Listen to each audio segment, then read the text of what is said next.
이런 특성을 가진 이는 과연 누구겠습니까? 순간 이동을 한다. 화장실을 한 번도 안 간다. 공부를 잘한다. 언제라도 통화 중이 없다. 무지신기하다. 연습이 필요 없다. 누구와도 바꿀 수 없다. 잠을 안 잔다. 누구겠습니까? 누구일까요? 여러분들은 어린아이가 아니어서 이 질문에 답하기가 쉽지 않을 수 있습니다. 지난 3월부터 다시 시작했지만 코로나가 되기 전에는 그달 이 5주일이 있으면 한 주는 제가 교회 학교 가서 설교했습니다. 그때 아이들에게 이 특성을 이야기하고 이 특성을 가진 이는 과연 누굴까라고 물어보았더니만 그 아이들 중 몇몇은 정답을 이야기했습니다. 아이들이 대답한 이는 하나님이셨습니다. 아이들의 눈높이에 하나님은 순간 이동을 하시는 분이에요. 하나님은 화장실을 한 번도 안 가신대요. 또 하나님은 공부를 아주 잘하신다라고 생각했습니다. 그렇다면 오늘 이 자리에 함께한 우리들에게 비추진 하나님은 어떤 분이십니까? 여러분, 지금 여러분의 하나님은 어떤 분이십니까? 이 질문에 우리는 보다 더 진중하고 내 진심으로 답할 수 있어야 합니다. 이 질문은 참 중요하고 대답은 의미가 있습니다. 오늘 살아온 우리들이 하나님이 내게 어떤 분으로 비춰지는가 따라 내 생각도 다르게 되고 내 삶의 목적, 삶의 가치관, 삶의 의미도 달라지기 때문입니다. 오늘 본문에서 이사야 기자는 다른 누구의 하나님이 아니라 내가 마땅히 불려야 될 그 하나님, 그 하나님에 대해서 말씀합니다. 그리고 그 하나님을 이사야 기자의 하나님만으로 우리가 바라보는 것이 아니라 이 자리에 함께하는 우리 하나님이 될 수 있다는 그 믿음의 눈으로 이 말씀을 봅니다. 오늘 여러분과 제가 믿음의 눈으로 이사야 기자 이 하나님을 나의 하나님으로 고백하면 우리도 본문 속에 기록된 이 하나님을 만날 수 있습니다. 그렇다면 그 하나님은 구체적으로 어떤 하나님으로 우리 생에 다가오시는가? 오늘 본문 2절을 보면 주 여호와는 나의 힘이시며 나의 노래시며 나의 구원자 되신다라고 말씀합니다. 여기에 기록된 주 여호와는 하나님의 속성이라는 아주 독특한 표현입니다. 성경에 기록된 대개의 경우 주 여호와는 히브리어 아도나이를 번역한 것입니다. 아도나이는 문자적으로 주인, 주님이시라는 분이신데요, 절대적 주권을 지니신 분이다 라는 그 말씀입니다. 그런데 오늘 본문에 등장하는 이 하나님은 아도나이가 아니라 히브리어로 야요와로 번역하고 있습니다.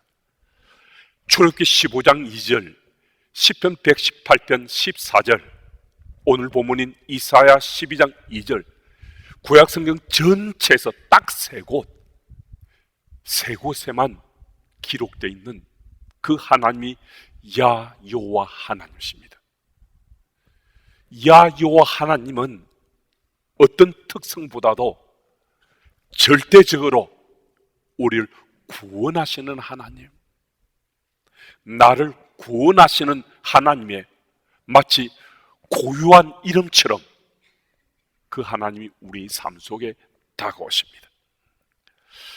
그렇다면 야 여호와 하나님이 성경 속에서 우리 눈에 띄면 그분은 구원자 하나님이시구나. 또 다른 본문이라 하더라도 그 속에서 구원자 하나님을 우리가 만나면 여호와 하나님이시구나. 야 여호와 하나님이시구나. 우리 이런 고백을 할 수 있다는 것입니다. 그렇다면 이 야 여호와 하나님은 우리 삶 속에 어떻게 역사하시는가? 이 문제에 대한 이해가 선행되어야 야 여호와 하나님의 본성에 대해서 우리가 좀 더 잘 알 수 있겠거든요. 본문의 이해를 돕기 위해서 이사야 11장 16절 말씀을 제가 읽습니다. 그의 남아있는 백성 곧 아수르에서 남은 자들을 위하여 큰 길이 있게 하시되 이스라엘이 애굽 땅에서 나오는 날과 같게 하시리라. 이스라엘 백성들이 아수르로부터 해방되어서 고향인 팔레스타인으로 돌아오게 됐습니다. 그런데 그들은 사막을 지나야만 했습니다. 고향으로 오려고 하는데 그들 앞에 위기 상황이 연출된 거죠. 그런데 놀랍게도 하나님께서 그 사막에 큰 길을 내어주셔서 기적적으로 그들이 고향으로 돌아올 수 있게 되었다는 겁니다. 그때 이스라엘 백성들이 만난 그 하나님이 야 여호와 하나님이시다 라고 고백하고 있는 것입니다. 그리고 출애굽기 15장 2절에도 하나님의 의미를 설명해 주는 야 여호와 하나님이 똑같은 모습으로 등장하고 있습니다. 그 당시 이스라엘 백성들은 출애굽에 성공했지만 그들이 홍해 앞에서 어쩔 바를 모르며 죽을 수도 있다라고 생각했습니다. 자기 뒤에는 애굽의 군대들이 쫓아왔잖아요. 그리고 앞은 홍해가 가로막고 있었잖아요. 죽겠다라고 생각하는데 하나님께서 홍해를 갈라주셨어요. 홍해를 갈라주신 그 하나님을 이스라엘 백성들이 야 여호와 하나님, 우리 민족을 구원하신 하나님, 나를 구원하신 하나님이시라고 그들은 그 하나님을 구원자 하나님으로 고백했습니다. 여러분, 우리 인생길에도 사막이 놓여 있습니다. 우리 인생길에도 홍해가 가로막을 수 있습니다. 그때 우리가 절망하고 좌절할 것인가, 쓰러지고 넘어질 것인가? 그렇지 않다는 거예요. 우리 삶의 자리에 이미 가까이 와 계신 야 여호와 하나님이 나와 동행하신 믿어지면요, 나를 구원하신다, 나를 건져내신다, 이것 우리 모두 믿을 수 있습니다. 그 믿음으로 위기상황을 능히 우리가 극복해낼 수 있습니다. 그와 같이 행하시는 하나님이 고린도후서 12장 10절 말씀에도 우리에게 역사하심을 믿을 수 있는데요, 이 구절은 우리 같이 읽겠습니다. 우리 함께요. 그러므로 내가 그리스도를 위하여 약한 것들과 능력과 궁핍과 박해와 공고를 기뻐하노니 이는 내가 약한 그때에 강함이라. 아멘. 내가 약한 그때, 내 고난의 때, 위기 때 나에게 다가오셔서 역사하신 그 하나님은 나를 구원하신다는 거예요. 내가 위기 때, 평범할 때 말고요, 일상 속에 전혀 문제없이 형통할 때 말고요, 내가 고난의 때 더 강하게 역사하시는 하나님을 우리는 이미 만나왔고 앞으로도 내가 시련과 환난 속에 부딪혔을 때 그때 더 강하게 역사하시는 하나님을 우리 존재 체험할 수 있다는 것입니다. 그때 만나는 하나님은 야 여호와 하나님, 나를 구원하신 하나님이시다 라고 성경 기자가 말씀해 주는 겁니다. 여러분, 지금 이 순간 혹 우리가 고난 속에 노출되어 있습니까? 여러분, 그때도 우리가 어김없이 믿음의 눈을 떠서 야 여호와 하나님 바라보면 그 하나님께서 우리를 도와주신다는 거예요. 우리를 지켜주신다는 거예요. 우리를 인도해 주신다는 거예요. 이 사실을 믿으시고 우리 앞을 가로막는 홍해를, 우리 앞에 놓이는 사막을 능히 길을 열어가시는 그 하나님 믿으심으로 오늘도 야 여호와 하나님이 나를 인도하신다, 나를 도우신다, 이 사실을 체험하고 고백하시는 여러분들이 다 되시기 바랍니다. 그리고 그 하나님이 어떻게 역사하신다 하는 말씀이신가? 우리의 구원자로 내가 믿고 살아가면요, 구체적으로 우리 삶에 어떤 일이 생긴다는 말씀이신가? 3절 말씀도 우리 같이 읽어보겠습니다. 우리 함께요. 그러므로 너희가 기쁨으로 구원의 우물들에서 물을 기르리로다. 아멘. 예전에 성지 주변에는 이 사막 지대가 길게 펼쳐져 있었다고 그래요. 근데 이곳을 찾아서 오가는 사람들이 이 사막에서 길을 잃어서 목숨을 잃는 경우가 비일비재했다는 겁니다. 그만큼 사람들이 사막에서 많이 죽임을 당했다는 거예요. 근데 그 사막에서 오아시스를 발견하게 됐어요. 그 오아시스는 바로 그들의 생명을 구해주는 우물물이 되는 거예요. 죽을 수밖에 없는 상황 속에 우리의 생명을 소생케 해주시는, 우리의 생명을 구해주시는 그 하나님, 그 하나님을 우리가 만나게 되면요, 그 만남 이전과 만남 이후에 우리의 생의 안목이 달라질 수밖에 없습니다. 우리의 삶의 존재 체험되는 하나님은 정말 나를 구원하신 하나님이 존재 체험되는 거거든요. 그러니까 이 땅의 나의 삶도 그 하나님을 만나기 때문에 내 생의 안목이 달라지게 된다는 것입니다. 여러분, 구원자 하나님을 만나셔서 안목이 달라지셨습니까? 아마 여러분들도 저도 구원자 하나님을 체험해서 우리는 안목이 달라진 사람이에요. 그런데 우리 생의 문제는 안목이 달라진 것이 지속성이, 연속성이 이게 부실하다는 거거든요. 그래 참 우리가 고민스러울 수 있습니다. 현대인들은 몇 가지 배고픔이 있다고 합니다. 토킹 헝그리, 대화의 배고픔이라는 겁니다. 우리 주변에 많은 사람이 설령 나와 함께 있다 하더라도 대화하며 내 마음을 오픈해서 소통할 대상이 없는 배고픔이 있다는 거예요. 또 터칭 헝그리가 있다는 겁니다. 내 삶의 자리에 자신의 마음과 영혼을 만져주고 내 삶에 터치를 해줄 접촉점이 없는 그 배고픔으로 우리가 살아간다는 것입니다. 러빙 헝그리, 사랑의 배고픔이 있다는 거예요. 정말 모든 것을 내가 다 주어서 사랑할 대상, 또 나를 정말 사랑해 줄 대상을 우린 찾지 못한다는 것입니다. 그래서 배가 고프다는 거예요. 허기진다는 거예요. 누가복음 19장에 등장하는 삭개오는 대화의 배고픔, 접촉의 배고픔, 사랑의 배고픔으로 고통받고 있었습니다. 개역 성경 누가복음 19장 4절을 보면 삭개오 뽕나무에 올라갔는데 자신의 그런 모습을 고스란히 드러내며 외롭습니다. 나 정말 외로워요 라고 소리치고 있거든요. 그런데 왜 삭개오는 뽕나무를 선택했는가? 뽕나무 잎은 아주 커서 뽕나무 위에 올라가면 자기는 감출 수가 있어요. 숨어서 다른 사람을 지켜볼 수 있다는 거예요. 예수께서 삭개오 가까이 타고 오셨을 때도 자신을 숨기면서 예수를 보고 싶었던 거거든요. 그래서 지나가는 사람들 구경하고 관찰할 수 있는데 자기 정체는 드러내지 않는 거예요. 삭개오는 별 탈 없이 사는 것 같았지만은 내면적으로 자신을 채워줄 수 있는 무엇인가를 간절히 구하고 있었습니다. 삭개오는 외로움의 상징이라 할 수 있는 뽕나무 위에서 예수를 만났습니다. 예수님께서 그를 부르셨을 때 그는 예수님을, 그 이름이 불리자마자 그는 예수님을 구주로 영접했습니다.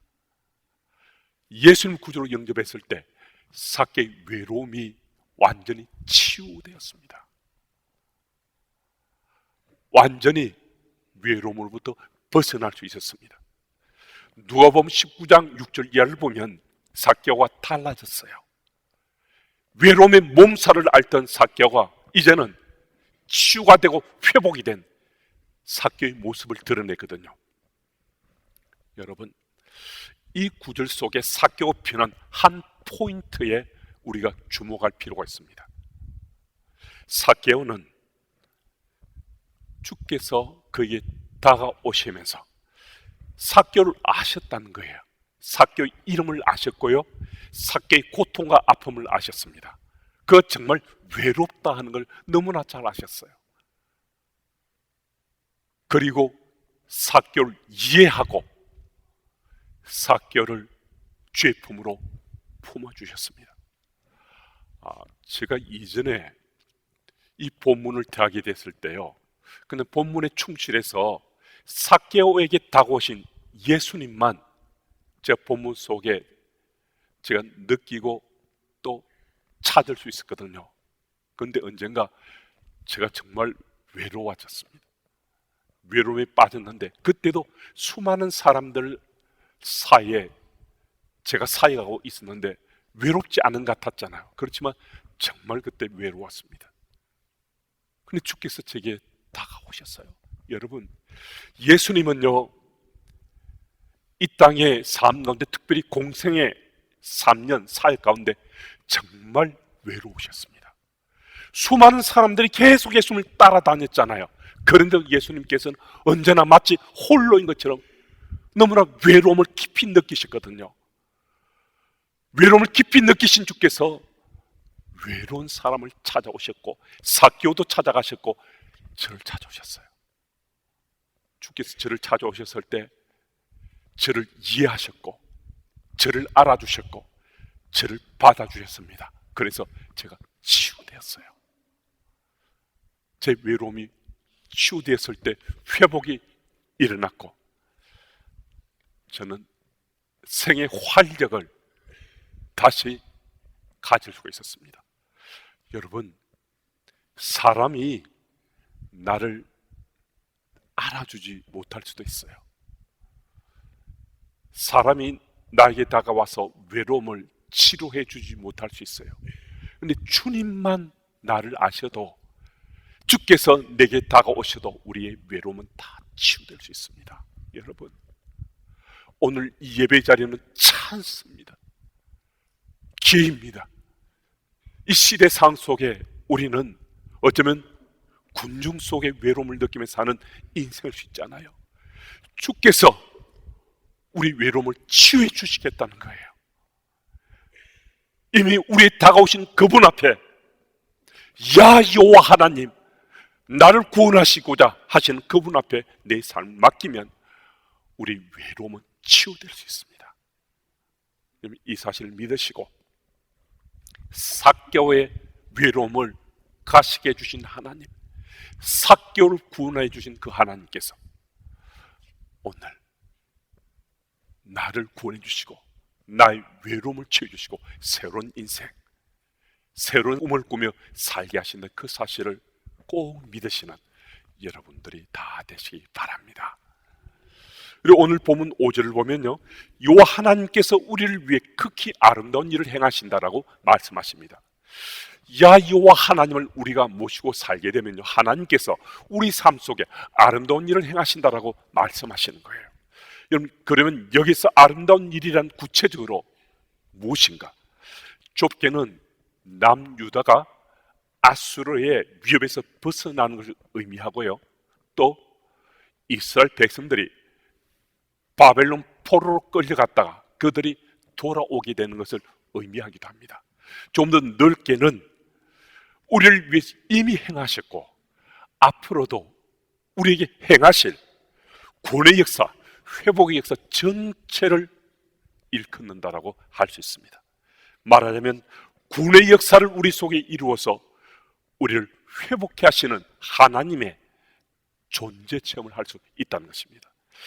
우리가 야 여호와 하나님을 찬송해야 하는 까닭은 나를 치유하시고 나를 회복하시는 하나님이시기 때문에 그 하나님을 찬송해야 된다는 것입니다.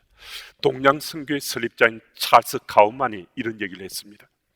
영국 노팅엄의 작은 성당의 벽화에는 구세군의 창시자요 지도자인 윌리엄 부스가 기도했던, 무릎을 꿇고 기도했던 그 현장을 표시하는 청동패 하나가 부착되어 있다는 것입니다.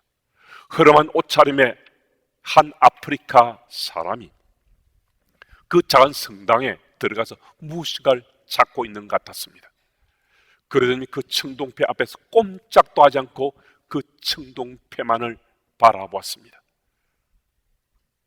그리고 안내인으로 보이는 이에게 여기가 바로 윌리엄 부스가 기도했던, 무릎 꿇고 기도했던 바로 그곳입니까? 예, 그렇습니다. 그러면 이 자리에 다른 사람이 무릎 꿇고 기도해도 되나요? 예, 그곳은 바로 기도하는 자리입니다. 그 아프리카 사람이 무릎을 꿇고 자신의 가슴을 치면서 요 하나님께 정말 간절하게 통회하는 심령으로 이렇게 기도했습니다. 하나님, 다시 한 번 더 내게 열정을 회복시켜 주십시오. 하나님, 제게 주신 그 사랑을 다시 한 번 더 회복해 주십시오. 하나님, 하나님께 이미 주신 그 사랑으로, 그 열정으로 제가 세상 속에 살고 싶습니다. 야, 여호와 하나님은 우리가 주님께 무릎을 꿇고 간절히 구하면 이미 우리에게 주신 그 열정, 그 사랑이 우리에게 회복될 수 있다는 사실을 일깨워 주십니다. 여러분, 이미 우리는 주께 주시는 사랑을 덧입은 사람이에요. 열정을 가슴속에 간직한 사람이에요. 그런데 자꾸 주변의 시선이 의식됩니다. 눈치가 보여집니다. 이 핑계 저 핑계를 하고 싶어집니다.